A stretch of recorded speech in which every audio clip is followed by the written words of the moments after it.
Bavandimwe bene data, ndabasuje mu izina rya Yesu, Imana y'amahoro ikomeze ibane namwe aho muherereye hose, mu mpande enye z'isi, Imana ikomeze ibiteho, kandi buri wese uko ayikeneye ayibone, kandi Imana ikomeze ibagirire neza. Tugeze muri wa mwanya mwiza wo kuba imbere y'Imana, ariko uyu mwanya mujye muwukunda, kubera ko nta mwanya w'imfabusa imbere y'Imana. Tugiye gutangira rero dusenga, turirimbe n'indirimbo yo mu gitabo, dusome n'ijambo ry'Imana, dusoze dusenga, ibindi Imana iduhane umugisha. Data wa twese uri mu ijuru, turagushimiye ineza yawe, tugushimiye urukundo rwawe, dushimye ko wabanye natwe ukaturinda. Mana wagize neza, icyubahiro ni icyawe. Tugeze muri wa mwanya mwiza wo kuba imbere yawe, duciye bugufi kugira ngo ushyirwe hejuru, tweze utuboneze rwose, twejeshe amaraso yawe umennye ku musaraba Golgotha. Mana turabizi kora ku ntebe y'imbabazi, natwe niyo mpamvu buri munsi duca bugufi kugira ngo tubabarire rwose. Ukimara kutubabarira rero, tuguhaye karibu n'ikaze, ngwino ubane natwe, ntabe ari twe, ahubwo izina ryawe rishyirwe hejuru. Icyubahiro ni icyawe, ubu n'iteka ryose. Amen. Tugiye gukomeza turirimba indirimbo y'194 mu ndirimbo zo gushimisha Imana. Mana nduburira amaso yanjye ku misozi, mbega utabarwa kwanjye kwava he mubimbwire, ku Uwiteka niho guturuka, ku Mana yaremye ijuru n'isi, ku Uwiteka niho guturuka, ku Mana yaremye ijuru n'isi. Nizemera ko ibirenge byawe biteguza, ikura indana bwihunikira nisinzira, Imana irinda Abisiraheli, ihora iri maso nisinzira, Imana irinda Abisiraheli, ihora iri maso nisinzira. Imana niyo murinzi wawe wo kwizerwa, niyo gicucu cy'iburyo bwawe gihoraho, ku manywa izuba ntirizakwica, nijoro ukwezi ntuzagutinya, ku manywa izuba ntirizakwica, nijoro ukwezi ntuzagutinya. Imana niyo ikurinda ibibi byose iteka, Imana niyo irinda ubugingo bwawe neza, izakurinda amajya n'amaza, none no mu bihe bidashira, izakurinda amajya n'amaza, none no mu bihe bidashira, izakurinda amajya n'amaza, none no mu bihe bidashira. Dukomeze dusoma n'ijambo ry'Imana dusanga muri Zaburi, ibice ni 121 kuva ku murongo wa mbere kugeza ku murongo wa 8. Reka nsome mu izina rya Yesu. Aravuga ngo nduburira amaso yanjye ku misozi, gutabarwa kwanjye kuva he? Gutabarwa kwanjye kuva ku Uwiteka waremye ijuru n'isi. Ntazakundira ibirenge byawe ko biteguza, ukurinda ntazahunikira. Dore urinda Abisiraheli ntazahunikira kandi ntazasinzira. Uwiteka niwe murinzi wawe, Uwiteka niwe gicucu cyawe iburyo bwawe, izuba ntirizakwica ku manywa cyangwa ukwezi nijoro. Uwiteka azakurinda ikibi cyose, niwe uzarinda ubugingo bwawe. Uwiteka azakurinda amajya n'amaza uhereye none ukageza iteka ryose. Iryo ni ijambo ry'Imana. Uyu mugoroba nifuje ko tuganira kuri iri jambo. Indirimbo n'ijambo ry'Imana byose biri nk'amagambo amwe, arahuye 100%. Iyi Zaburi y'121 yaramfashije, ndavuga nti namwe nayibaganiriza. Ijambo ry'Imana riratubwiye ngo nduburira amaso yanjye ku misozi, ngo gutabarwa kwanjye kuvahe. Ni ukuri nta wundi muntu wagutabara Imana itagutabaye. Gutabarwa kwanjye kuva ku Uwiteka waremye ijuru n'isi. Ni ukuri Imana niyo mutabazi, Imana niyo ibasha gutabara umuntu. Umuntu ushobora guhura n'ikibazo cyangwa ugahura n'ibintu bikomeye, umuntu akaba yaguha ubufasha pe. Inshuti yawe ikaba yaguha ubufasha, cyangwa umuturanyi, cyangwa umubyeyi, cyangwa umuvandimwe, ariko abantu bajya bageraho bakananirwa. Ari ikintu gifata igihe kirekire, ari ikigeragezo gifata igihe kirekire, cyangwa uburwayi bufata igihe kirekire, umuntu warananirwa. Ariko Imana yonyine niyo yonyine itabasha kunanirwa. Ibana nawe iteka, niyo murinzi wawe iteka, niho gutabarwa k'umuntu kuva. Nibyo bigira garanti. Ni ukuri gutabarwa k'umuntu Imana itagutabaye nta wundi muntu wagutabara. Hari n'igihe kigeraho ukaba wanyura mu bikomeye, cyangwa ukaba wahura n'ibigeragezo bitandukanye, abantu ntibakwibuke, ntibibuke ko rwose, ntibanagutekereze, kuko Imana itabigizemo uruhare. Imana rero itagutabaye nta wundi wagutabara. Imana itugirire neza. Nimureke dukunde Imana, nimureke twegere Imana, kuko niwe murinzi wacu iteka n'iteka. Ngo ntazakundira ibirenge byawe ko biteguza,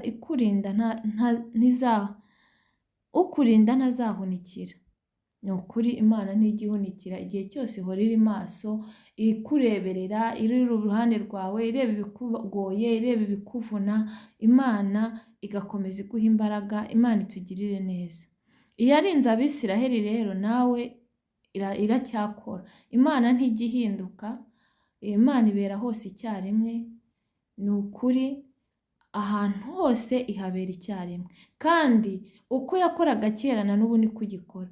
Ntabwo ijya ihindurwa n'ibihe, ntabwo ijya ivuga ngo kuko bimeze gutya ngo ndahindutse. Hoya, ya Mana yakoraga kera, ya Mana yarinze Abisiraheli ikabarengera muri Egiputa bakamaraho igihe kingana kuriya, ya Mana yabanye nabo kugeza bageze mu gihugu cy'isezerano. Ni ukuri uko yakoraga kera na n'ubu iracyakora. Nimuyizere, nimuyiringire, nimuyikomezeho, kubera ko wikomeje ku Mana ni ukuri ntazakorwa n'isoni. Ni ngo Uwiteka niwe murinzi wawe, Uwiteka ni igicucu cyawe cy'iburyo bwawe. Izuba ntirizakwica ku manywa cyangwa nijoro, ukwezi nijoro. Ni ukuri uri kumwe n'Imana uba ukomeye, nta cyagutera ubwoba, nta cyakunesha. Uri kumwe n'Imana uba ukomeye, kubera ko yitwa ishobora byose. Ni ukuri Imana ifite imbaraga, kandi niyo mugenga wa byose. Iyo wikomeje ku Mana, iyo uri kumwe n'Imana, nta kintu kibi cyapfa kukugeraho. Mureke twikomeze ku Mana. Nawe utari wamenya Imana, ni ukuri ngwino ku Mana, niho hari byose. Ku Mana niho hari ibintu bigira garanti, niho hari ibintu ubona ubihawe n'Imana ukavuga ngo ibi bintu ndabizi neza ko ubu ari Imana ibimpaye, bizamara igihe kandi bizagenda neza. Kandi ikiruta byose, urabibona ibyo Imana iguhaye, ndetse ikazaguha n'ubugingo buhoraho. Ni ukuri buri muntu wese ndamwifuriza aya masaha kugira ngo yegere Imana cyane, kubera ko Imana niyo murinzi wawe iteka ryose. Imana itugirire neza. Ni ukuri nawe utari wamenya Imana, ngwino kwa Yesu, ngwino ku Mana. Ni ukuri byose biriyo, byose biranagana. Ni ukuri nimuze mwegere Imana cyane, kubera ko iyo wegereye Imana iguha uburinzi bwayo. Ngo Uwiteka azakurinda ikibi cyose, niwe uzarinda ubugingo bwawe. Uwiteka iyo uri kumwe n'Imana, Imana ikubera umurinzi. Kubera ko Imana itakubereye umurinzi, abarinzi babera amaso ubusa. Ariko iyo uri kumwe n'Imana, nta nubwo ukenera abarinzi. Iyo uri kumwe n'Imana ntukenera ngo ntugire ubwoba ngo baranyica, ngo ibyo ntunze barabyiba, mbega ibyo byose nta na kimwe utekereza, kuko umuntu wikomeje ku Mana, umuntu uri kumwe n'Imana ari kugenda nk'uko Imana ishaka akayegera cyane, ni ukuri nta kimutera ubwoba. Imana itugirire neza. Ngo Uwiteka azakurinda amajya n'amaza. Iyo uri kumwe n'Imana irakurinda igihe icyo ari cyo cyose, mu byo unyuramo byose, aho uba uri hose. Ni ukuri Imana itugirire neza, ngo uhereye none ukageza iteka ryose. Ni ukuri muze mwegere Imana, umuntu utari wayegera naze yegera Imana, abe imbere y'Imana ayigire umujyanama, kubera ko Imana niyo mujyanama mwiza utagushuka, utakubeshya cyangwa utakuryarya. Iyo wikomeje ku Mana ibyawe ukabibwira Imana, ni ukuri bigenda neza, kandi uburinzi bwayo ni ukuri ni ubw'igiciro, kubera ko abandi nta n'umwe wakurinda ngo bigende neza nk'uko ubishaka, uretse Imana yonyine niyo ibasha kurinda umuntu. Imana yonyine niyo ibasha gutabara umuntu. Ni ukuri buri wese uyu mugoroba ndamwifuriza ko uburinzi bw'Imana bwamubaho, ndamwifuriza ko gutabarwa kw'Imana yakubona.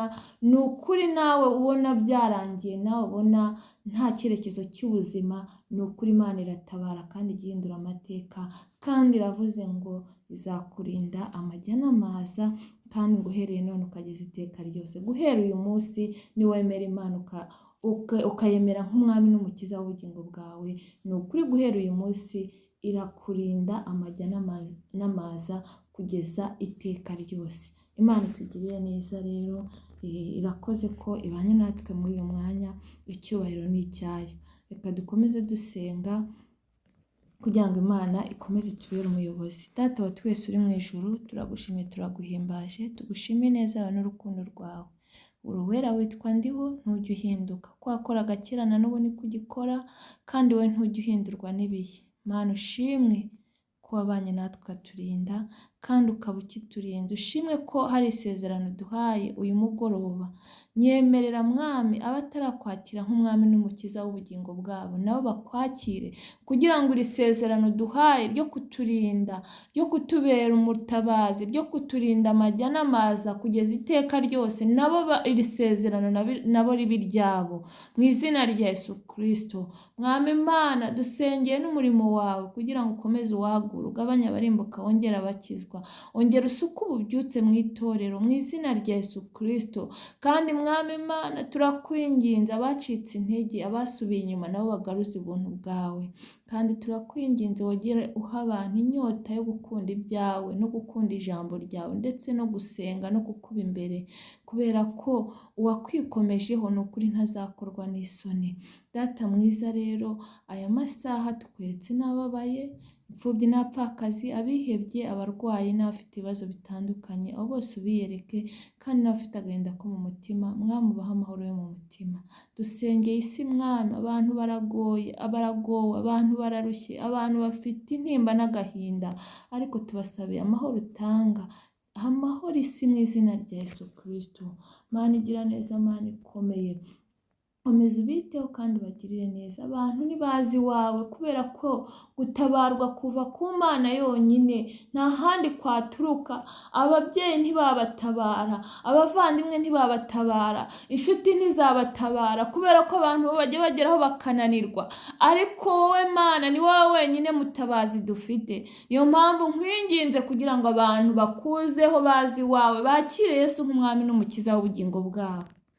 Urakoze Mana, turindire ubugingo ko aribwo buzakubona.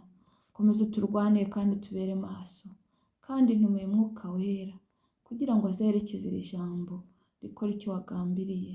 Urakoze kumvishe gusenga, icyubahiro ni icyawe n'iteka ryose. Amen.